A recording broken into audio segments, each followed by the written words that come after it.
with regards to who should lead the prayer, the sunnah is يَأُمُّ النَّاسَ أَوْ الْقَوْمَ أَقْرَأُهُم لِكِتَابِ اللَّهِ. The person who knows more about the book of Allah subhanahu wa ta'ala.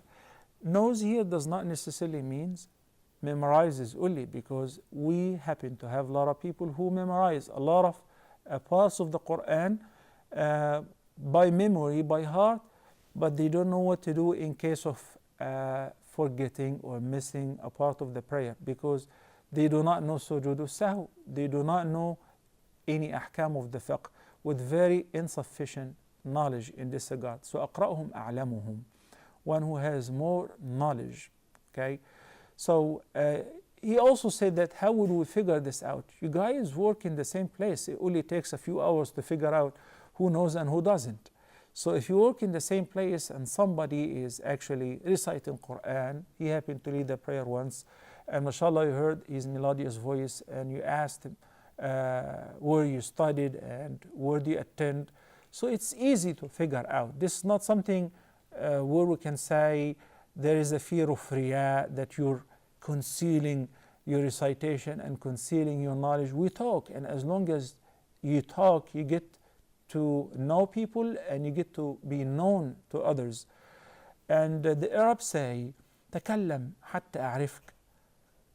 Speak out so that I get to know you, because as long as you're quiet, I can only guess.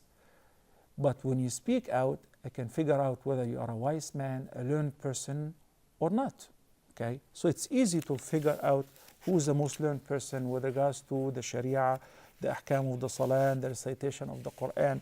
Also, أقرأهم, because if the person recites with what is known as lahn, and we discussed this a few years back, a lahn could be jali, could be khafi, could be very obvious, and could be like hidden.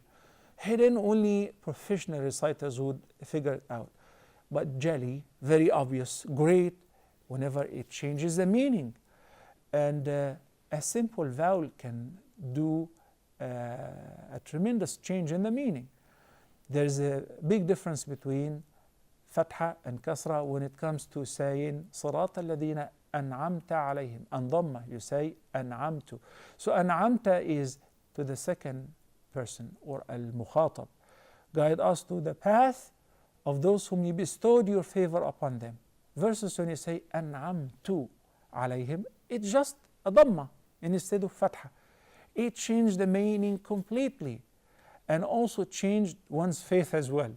So it means صراط الذين أنعمت instead of أنعمت, the path of those whom I bestowed my favor upon them. Look, one single vowel does this whole change.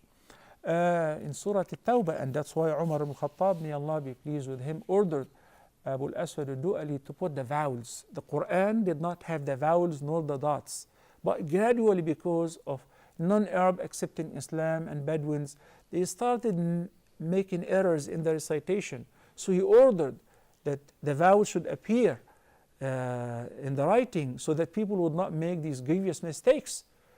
When the reciter said, أن الله بريء من المشركين ورسوله, it's a fatal mistake. Allah subhanahu wa ta'ala disowns the disbelievers, and He disowns His messenger.